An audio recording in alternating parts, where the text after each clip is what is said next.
Oke, assalamualaikum warahmatullahi wabarakatuh. Selamat siang ya teman-teman. Hari ini kita ngobrol-ngobrol lagi. Semoga apa yang saya sampaikan ini nantinya bermanfaat ya buat teman-teman, terutama teman-teman yang mau kerja di perkebunan kelapa sawit. Jadi ini ada satu cerita ya ke teman-teman, mungkin bisa menjadi bahan pikiran juga buat teman-teman. Jadi kemarin itu kita ada berangkatkan tenaga kerja ke suatu perkebunan, dan ini paling sering terjadi ya teman-teman. Ini buat sharing-sharing pengalaman aja, buat pandangan, terutama buat teman-teman yang pemula atau juga yang sudah pernah kerja sawit tapi belum paham benar-benar situasinya di lapangan. Ya, dengarkan apa yang saya sampaikan. Jadi ceritanya kemarin sebelum tenaga kerja itu berangkat, kita akan melakukan sosialisasi tenaga kerja itu bertemu dengan pihak HRD. Jadi di kantor perekrutan sampai bertemu dengan pihak HRD. Pada saat itu ada dilakukan interview, jadi satu persatu ditanyai, kemudian latar belakang, kemudian informasi perekrutannya seperti apa, kemudian dilakukanlah sosialisasi. Nah, pada saat sosialisasi itu diinformasikanlah istilahnya bahwa kondisi PT yang akan dituju itu kondisinya mayoritas datar. Ya, mayoritas datar ya, sebagian saja bergelombang dan itu pun kondisinya tidak ekstrim. Informasi awal seperti itu. Itu informasinya langsung dari HRD ya.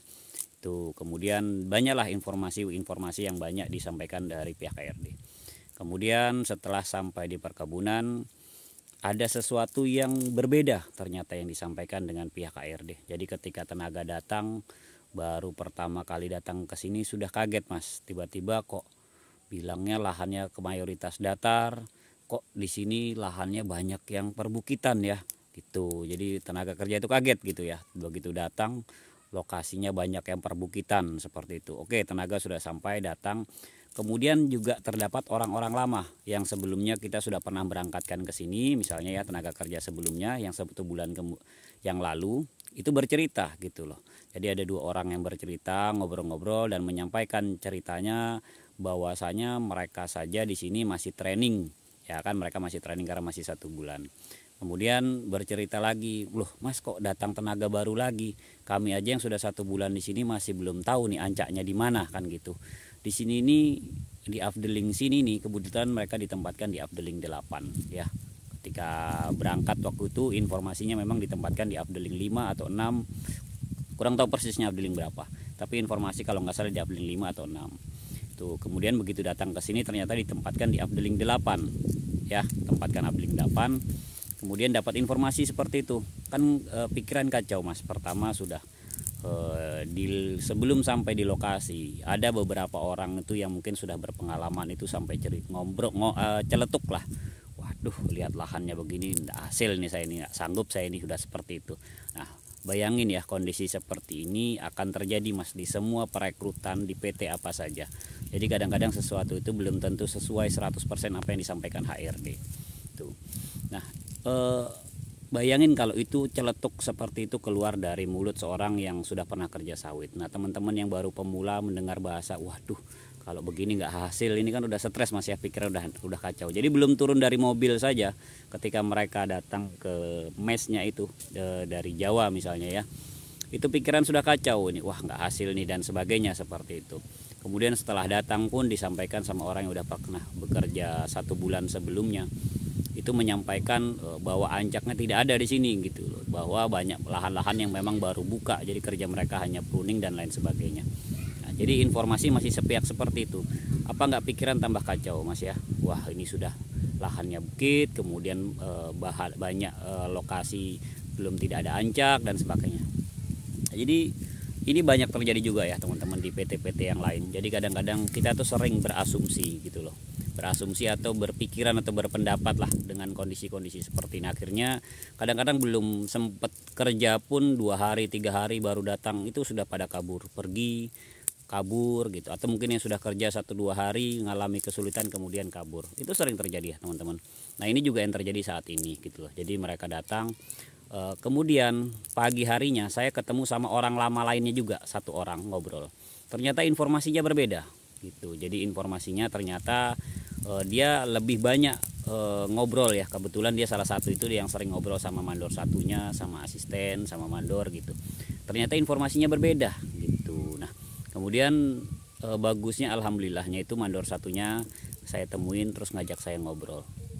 Disitulah saya dapat informasi bahwa ternyata memang kebetulan rumah yang banyak itu di sini. Jadi mereka ditempatkan semua di sini, di training lah semua di sini untuk masa pruning lah istilahnya seperti itu. Nah nanti ketika mereka memang jago, saya kan sampaikan keluhan kok nggak ada ancak kayak gitu.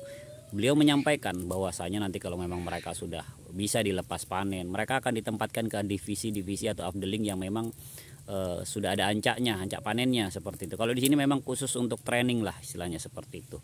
Nah, jadi pikiran-pikiran yang awalnya galau, kita nggak ada ancak dan sebagainya, nggak ada kerjaan, nggak ada buah, itu akhirnya sirna dengan sendirinya ketika kita mau ngobrol gitu loh.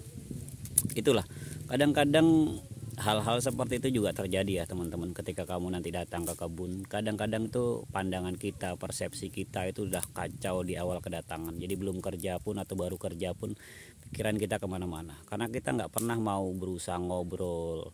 Jadi mendengarkan atau ngobrol itu jangan hanya satu sisi sama kalian sesama pekerja, tapi juga sama mandor satu, sama asisten, bahkan sampai ke tingkat manajer gitu loh.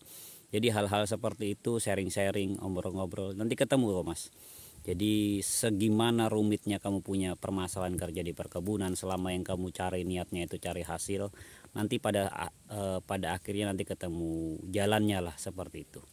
Jadi pesan saya ya buat teman-teman yang mau kerja di perkebunan kelapa sawit, ingat kerja di kebun itu tidak mudah. Jadi ketika kamu datang ke suatu kebun menemukan banyak masalah, ya memang seperti itu yang seperti saya sampaikan. Mereka datangkan kalian dalam jumlah banyak, pasti di PT itu banyak masalah seperti itu. Tapi cara mereka untuk mengatasi kalian yang karyawan baru ini mungkin berbeda-beda, dan itu belum tentu disampaikan kepada kalian kayak gitu. Nah hari ini tadi ketika mereka berkunjung ke afdeling yang lahannya itu datar, sinyalnya bagus, mereka baru kaget, ternyata ini yang baru sesuai dengan omongan HRD gitu loh. Nah jadi memang di divisi-divisi yang memang sudah ada ancak panennya begitu loh Mas. Nah hal-hal seperti itu kalau kita nggak mau ngobrol, nggak mau bertanya, kita nggak akan tahu. Dan akhirnya bahkan itu yang sudah 1 bulan tuh, ada 2 orang yang sudah kerja selama 1 bulan di sini, itu sampai informasi seperti itu nggak tahu gitu loh.